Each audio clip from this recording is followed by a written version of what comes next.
Hey, welcome to my channel. Well, I was told by somebody who shall remain nameless that my videos are kind of boring or too somber. I should crack a smile. So here I am, wearing my jester's hat. I don't have any jokes. Can't juggle. So, yeah.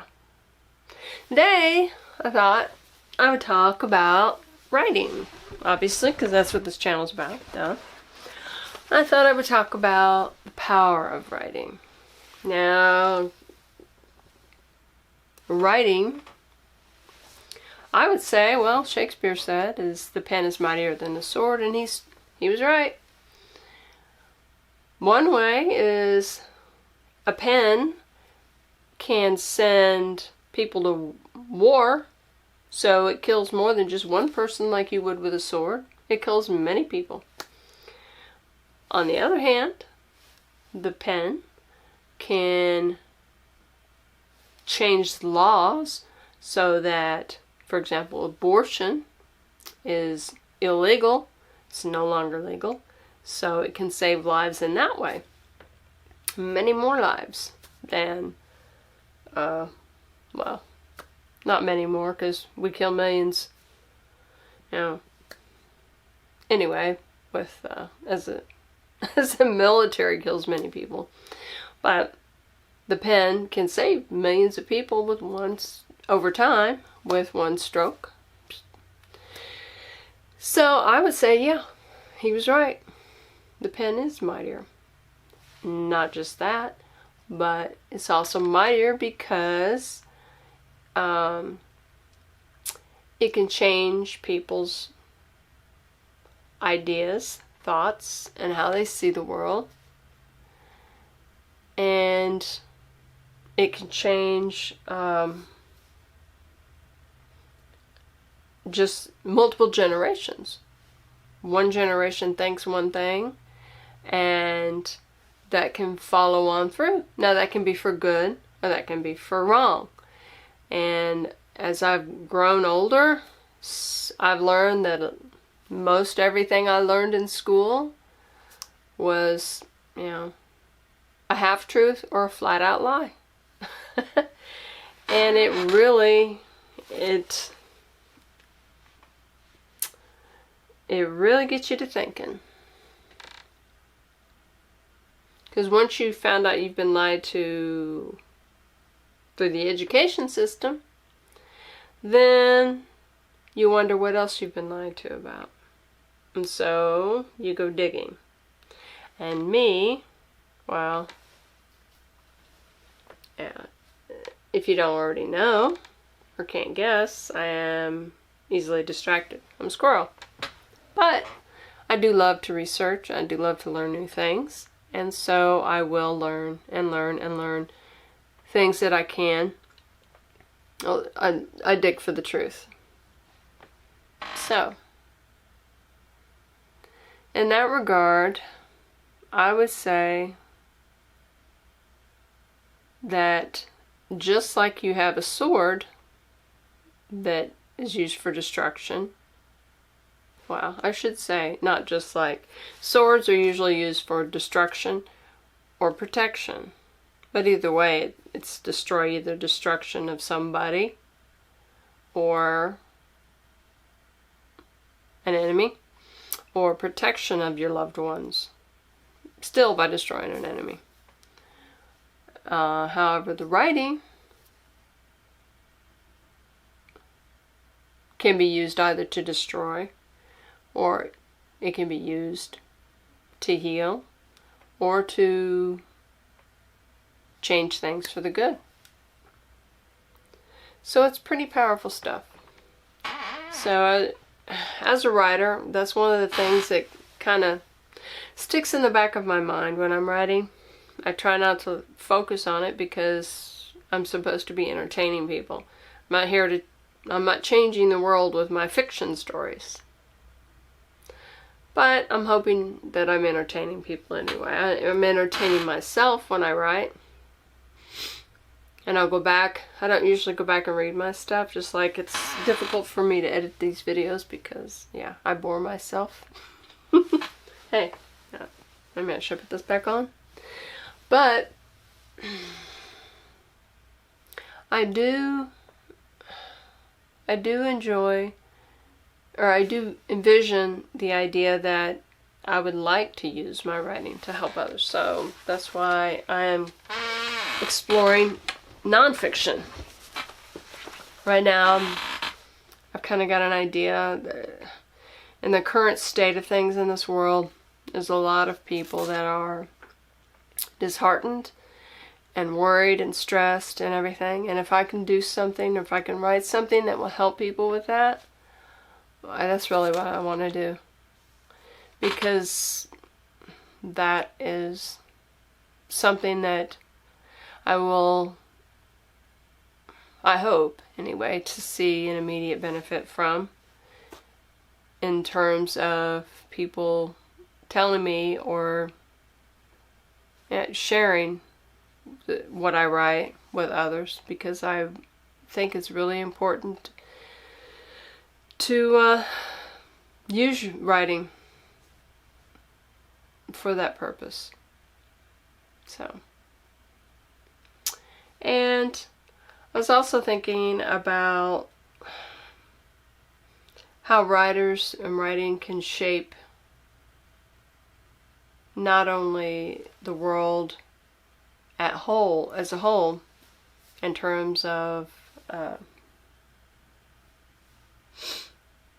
like, you know, public policy, speech writers, that kind of thing, but also it can impact in the formation, well, the growing years of kids, because I think about the stories that I read as a kid, and they still stick with me, and I enjoy them, and I think they get into your subconscious mind, and they help to form your worldview. So it's important as parents to know what your kids are reading. That's one reason why. But it's also important to read a wide range of things so that you can learn different perspectives and get different worldviews besides yours.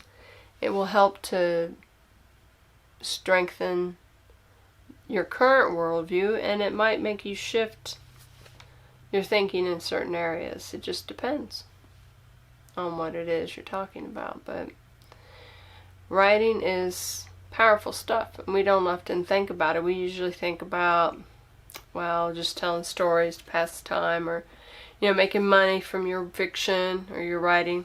And that's part of it, but even deeper is the idea, the concept that what you're writing will be of help to somebody. It will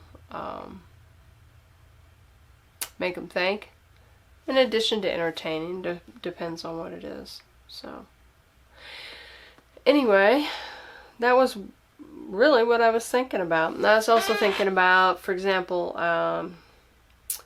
C.S. Lewis. His Chronicles of Narnia. You've probably seen the movies or read the book. Really good stuff. A lot of allegory stuff in there. But I don't know if he meant it as an allegory. He might have. I don't know. But he's one author that shaped my worldview, that made me think of things. The Borrowers, that story, I can't remember, I think, who wrote that. Sorry.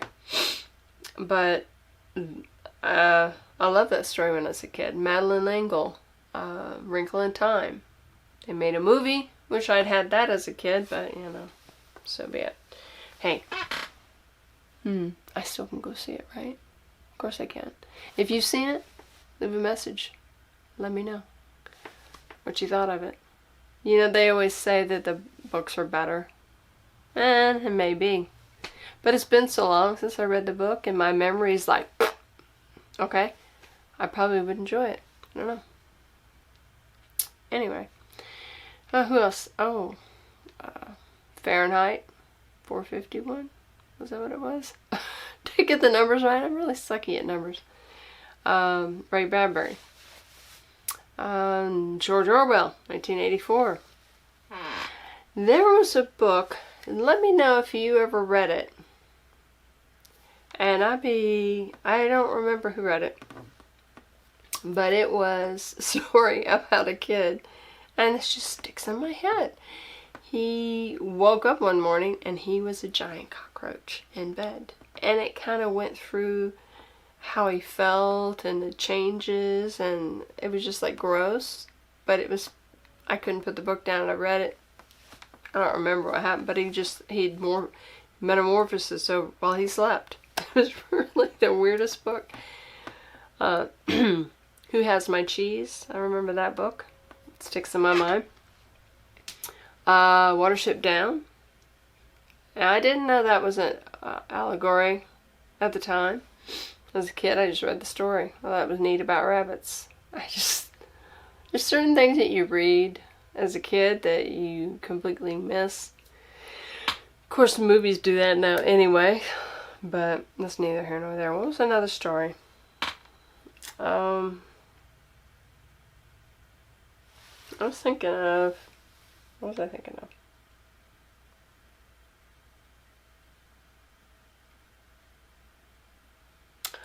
It escapes me. George Orwell, 1984. Oh yeah, C.S. Lewis. I was talking about C.S. Lewis. Besides Chronicles of Narnia, there was Screwtape Letters. Now, Screwtape Letters was... The story is... I can't even remember the main guy's character, because it's not really one of the main characters. What it is, it's a series of letters from a apprentice, I guess you could call him, demon, to his superior. Now this apprentice demon, this little demon, whatever you want to call him, he was supposed to be keeping his charge, was a guy. He was supposed to keep him away from church and learning about the gospel. So, keep him out of, he can't get religion or faith or whatever.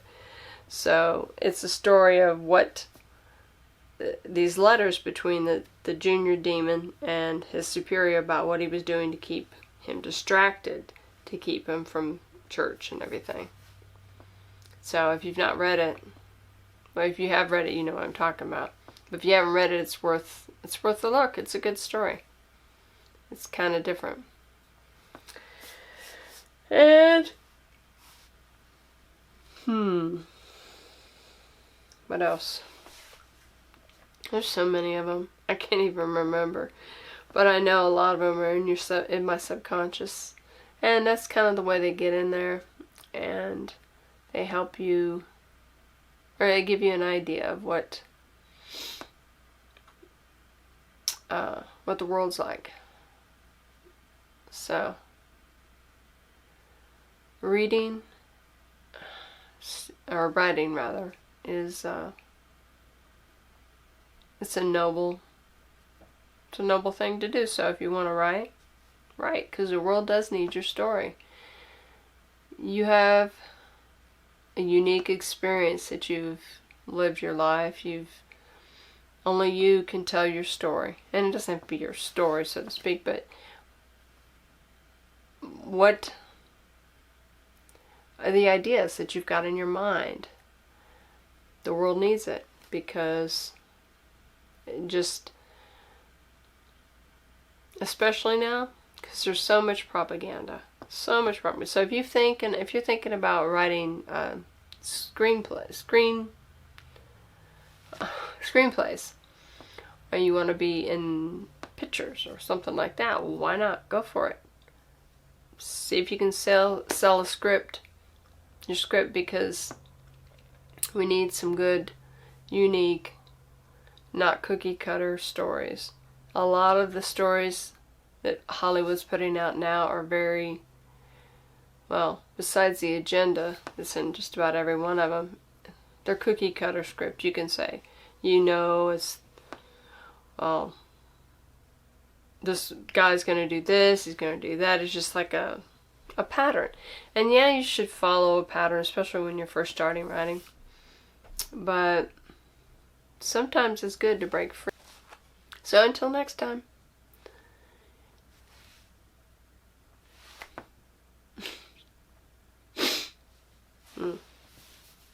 Okay.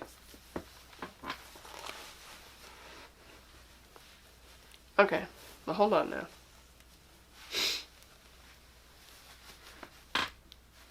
Here we go. You know who this is for. This is for you. Until next time, writers write. So, get writing. Have an awesome day.